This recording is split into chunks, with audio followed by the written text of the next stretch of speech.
अनाहुता परविष्टे अपृष्टो बहुभाषिते आविश्वस्ते विश्वस्ते मूढ़चेता नराधमा। अनाहुतः परविष्टे अपृष्टो बहुभाषिते आविश्वस्ते विश्वस्ते मूढ़चेता नराधमा।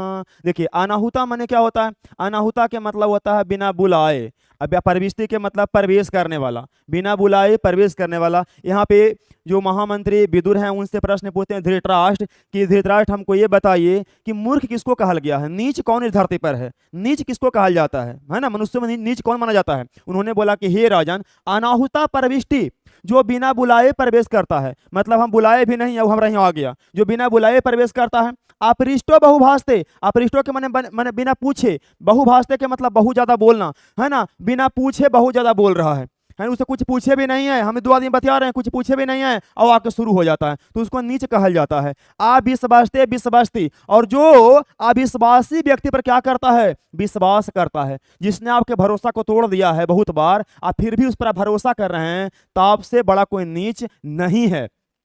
अविश्वासते विश्वासती मूढ़ चेता, मूढ़ माने होता है मूर्ख, मूढ़ माने क्या होता है? मूर्ख। अचित माने होता है मन, चेता के मतलब मन, मतलब मूर्ख मन वाला, मूर्ख हृदय वाला व्यक्ति क्या? नराधम, नरों में अधम माना जाता है, नरों में नीच माना जाता है। अधम के मतलब क्या होता है? नीच। तो नरों में नीच कौन माना जाएगा? तो जो बिना बुलाए प्रवेश कर जाएगा, बिना पूछे बहुत बोलेगा, आज जो अविश्वासी पर विश्वास करेगा उसको नीच माना जाता है। दुर्योधन क्या करता था? बिना बुलाए सभा में घुस जाता था, उससे पूछा भी नहीं जाता था और बीच में खड़ा था, मामा श्री भ्राता श्री, शुरू हो जाता था, वो बोलने लगता था। और अविश्वासी व्यक्ति पर क्या विश्वास कर रहा था? उसका जो मामा था, उसका क्या नाम था? शकुनी मामा। शकुनी मामा 1% ही भरोसा के लायक नहीं था, फिर भी दुर्योधन एकदम जी जान से उस पर क्या करता था? भरोसा करता था। तो इसीलिए कहे कि जो अविश्वासी पर विश्वास करता है, जो बिना पूछे बहुत बोलता है, जो बिना बुलाए आ जाता है, उसको मनुष्यों में नीच कहा गया है। तो आप भी समझ लीजिए, अगर बिना बुलेले कहीं चल जाते हैं, अब बिना पूछले बोलने लगते हैं और अविश्वासी व्यक्ति पर विश्वास करते हैं, तो आप भी नीच की श्रेणी में आइएगा। ठीक है, तो नीच की श्रेणी में नहीं आना है बउआ जी, तो आपको क्या करना है?